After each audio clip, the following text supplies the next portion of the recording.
অতি শ্ৰদ্ধাৰ সমাজৰ জ্যেষ্ঠ চাও ললিত বৰুৱাদেৱ আমি যেতিয়াৰ পৰা লগ লাগিছোঁ তেতিয়াৰ পৰা তেখেতৰ নতুন নতুন চিন্তাই আমাক মানে জীপাল কৰি তুলিছে।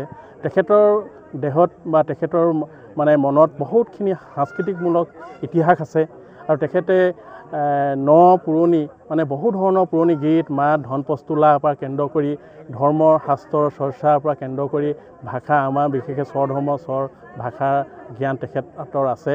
গতিকে এই কথাখিনি আমি তেখেতৰ পৰা ল'বৰ কাৰণে তেখেতৰ ওচৰত আমি সঘনাই আহোঁ। বয়সটো বেছি হৈ গৈ আছে তেখেতৰ, কিন্তু নতুন চিন্তাই তেখেতে আমাক বেছি জীপাল কৰি তুলিছে। দৈকাৰং সাংস্কৃতিক বিকাশ ও সংৰক্ষণ সমিতি বুলি এখন সমিতি আছে। এই সমিতিখনৰ এখেতেই সভাপতি আৰু তেখেতৰে সৃষ্টি প্ৰথম আৰম্ভ আৰু তেখেতৰ আমি কামখিনি আমাৰ টীমৰ পৰা সকলোকেইজন সদস্যই আমি তেখেতক এইখিনি কাম উঠিবই লাগিছোঁ। তেখেতৰ বহুত দীঘল বাক্যবান আছে। নাহৰতলী এম ই স্কুল বুলি আছিল, সেই স্কুলখনতে তেখেতে এই স্কুলৰ শিক্ষক হোৱাৰ লগতে গাঁওখনত বহু ধৰণৰ সামাজিক আমি কৰ্মৰ তেওঁলোকৰ লগত জড়িত হৈছিলোঁ। তেখেতে বিশেষকৈ স্কুলৰ শিক্ষকতা কৰি থকা সময়ত কণ কণ ছাত্ৰ ছাত্ৰীসকলৰ মগজুৰ বিকাশৰ কাৰণে আমি মইনা পাৰিজাত বুলি অনুষ্ঠানটোৰ লগত জড়িত হৈ বহুখিনি কৰিছিলোঁ। তাৰ পৰৱৰ্তী পৰ্যায়ত তেখেতে আমাৰ মোহন দেওধাই বাইলুং সন্মিলন পৰিষদৰ তেখেত সম্পাদক হৈ তেখেতে প্ৰায় 5টা বছৰ কাৰ্যকাল কৰি তেখেতে আমাক খুব সুন্দৰভাৱে এটা বাতাবৰণ আগলৈ লৈ গ'ল। তাৰ পৰৱৰ্তী পৰ্যায়ত তেখেতে চাকৰি ৰিটায়াৰ হৈ আমি তেখেতৰ লগত এতিয়া বহু ধৰণৰ ৰাজহুৱা কাজকৰ্ম কৰি আছোঁ। আমি জ্যেষ্ঠ নাগৰিকৰ তেখেত এজন মানে ভাল জ্যেষ্ঠ ব্যক্তি আৰু তেখেতৰ এই যিটো অনুষ্ঠানত থাকে তেখেত বিষয়ববীয়া হৈ থাকে।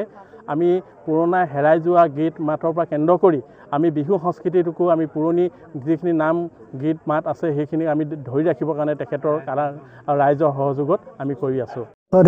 সময়তো মোৰ অতি মৰমৰ বন্ধু বান্ধৱ ছাত্ৰ ছাত্ৰী ভাই ভনী ককাই ভাই সকলোৱে প্ৰথমে প্ৰণিপাত জনাইছোঁ।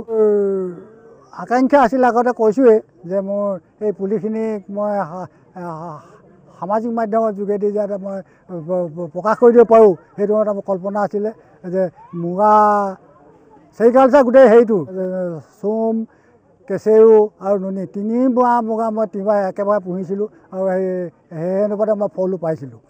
যি কি নহওক মই এতিয়া ক'ব বিচাৰোঁ যে এনেধৰণে বহুত আলি পৰি আছে যে ওচৰত পাৰে, যদি কোনোবাই তেনেকৈ হেৰি কৰিব পাৰে আলিটোও এটা শুৱনি হয়, প্লাছ নিজে ইচ্ছা কৰিলে মুগা চুগা পুহিব পাৰিব আৰু বাটৰ জিৰণি ল'ব পাৰিব।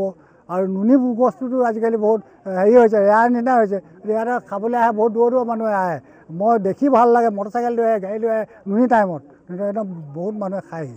যে কি নহওক সেইখিনিয়ে মোৰ এটা আনন্দ লাগে তাৰমানে, আন যিয়ে নালাগে। মোৰ এতিয়া 79 বছৰ, এতিয়া 80 হওঁ যে কি নহওক গোটেই মই আলোচনা কৰিলোঁ যে মই এই বছৰটোতে মই পুলিখিনি ৰাইজক হেৰি গতাই দিয়া নিচিনাই হ'ব। তাৰোপৰি মোৰ জন্মদিনটো এনেধৰণেই অনুষ্ঠিত কৰিম বুলি 80-90 জোপা আছে ইয়াতে। আৰু এনেকৈ বাৰীতটো বহুত প্ৰতিবিধৰ গছ আছে মোৰ বাৰীত। মধুৰি আছে তিনিবিধৰ, আম কঁঠাল আৰু এই আছে লিচু আছে, এই চাপতা আছে, আটলাছ আছে, বাৰমূৰীয়া আছে, তাৰপৰা লোকেলটো আছে। আম কঁঠালটো আমো পকি আছে, কঁঠাল আম নাই পকাব কঁঠাল পকি আছে। সেইখিনি মই ৰুই অলপ ভাল পাওঁ বস্তুবোৰ। ৰাইজৰ আহ্বান জনাই যাতে আজৰি যদি সময় পায় হেৰি চাকৰি অৱসৰ লোৱাৰ পিছত এনেধৰণে গছপুলি ৰুব পাৰিলে ৰুলে নিজেও এটা আনন্দ পোৱা যায় আৰু সমাজৰো এটা কাম হ'ব বুলি ভাবোঁ।